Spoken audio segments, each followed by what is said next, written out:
So we've got the feeding of the 5,000 again. We had a different version from, I think it was from Mark last week, and this is St. John's version.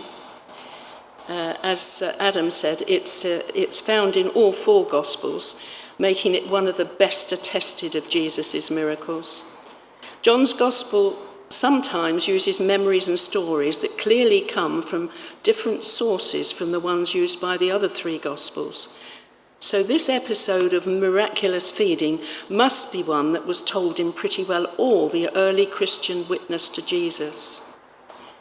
It might very well have been regularly retold in a Eucharistic setting, as the way Jesus breaks the bread and gives thanks would be a good way into teaching about the Eucharist meal and Jesus' self-breaking on the cross.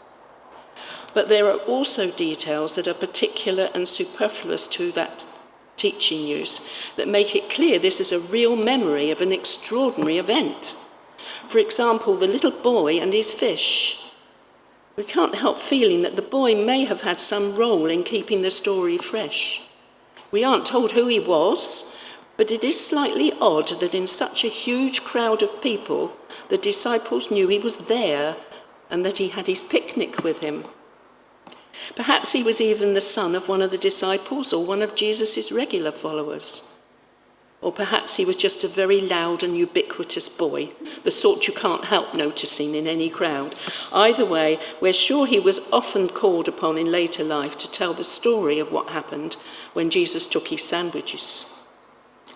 St. John, always the theologian, and clearly with high expectations of the intelligence of his readership, puts the feeding miracle in the context of Passover.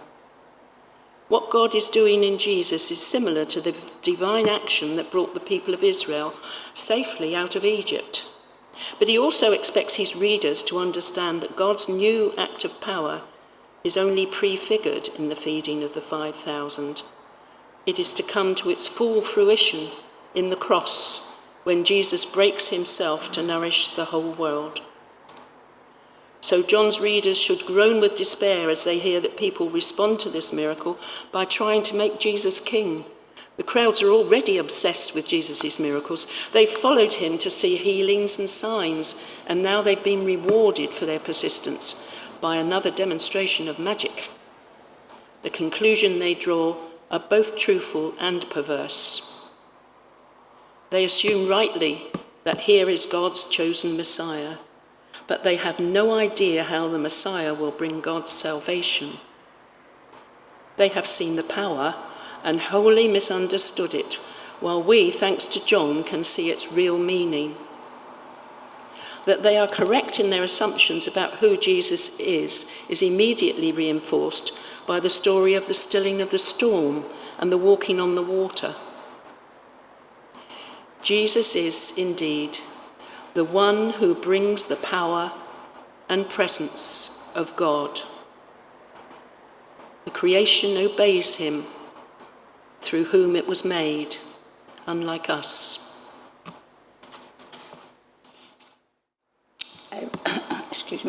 A reflection on the reading.